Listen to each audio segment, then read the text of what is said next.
10 محرم کے 3 کام۔ نمبر 1، توبہ۔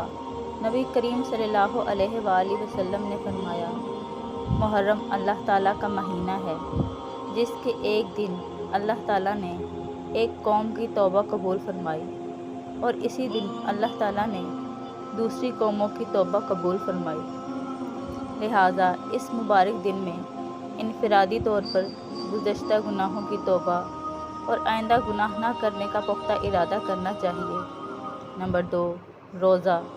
نبی کریم صلی اللہ علیہ وآلہ وسلم نے فرمایا، عاشورہ 10 محرم کا روزہ گزشتہ سال کے گناہوں کا کفارہ بن جائے گا۔ 10 محرم کے ساتھ 9 یا 11 محرم کا روزہ بھی ملا لینا چاہیے۔ اکیلا 10 محرم کا روزہ رکھنا مکروہ ہے۔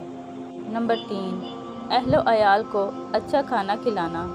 نبی کریم صلی اللہ علیہ وآلہ وسلم نے فرمایا، جس نے 10 محرم کے دن اپنے بیوی بچوں پر کھانے کی وسعت کی تو اللہ تعالیٰ سال بھر اس کی روزی میں برکت فرمائیں گے۔